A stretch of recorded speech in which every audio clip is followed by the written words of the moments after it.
8th class के बच्चों, आप लोग जो अपनी हिंदी की सहायक पाठ्य पुस्तक पढ़ रहे थे भारत की खोज, और इसका नई समस्याएं नामक पाठ था। इसका अंतिम शीर्षक है शीर्षक 8, भारत की आर्थिक पृष्ठभूमि, इंग्लैंड के दो रूप। पाठ का सार इस प्रकार है। ईस्ट इंडिया कंपनी एक व्यापारिक कंपनी बनकर भारत आई थी, लेकिन आरंभ में भारत के माल को वह यूरोप में ले जाकर व्यापार किया करते थे। जब इंग्लैंड में मशीनों का युग शुरू हुआ, तब भी भारतीय वस्तुएं इतनी बहुतायत में भरी रहती थी कि भारी चुंगी लगाकर कुछ वस्तुओं का आना रोकना पड़ा।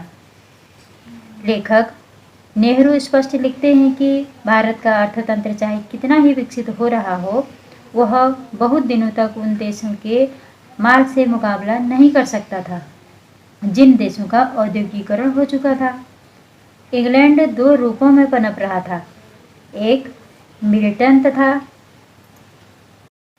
शेक्सपियर वाला, जो शालीन बातों, लेखन और बहादुरी के कारनामों वाला, राजनीतिक क्रांति व स्वतंत्रता के लिए संघर्ष करने वाला और विज्ञान तकनीक में प्रगति करने वाला था।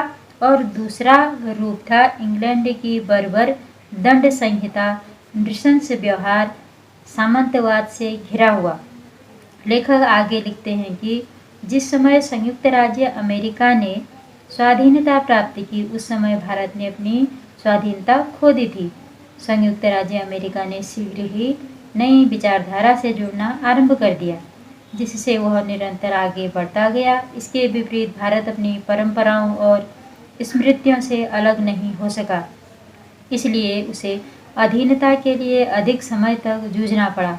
साथ ही अन्य देशों के समान भारत सुदृढ़ भी नहीं हो सका।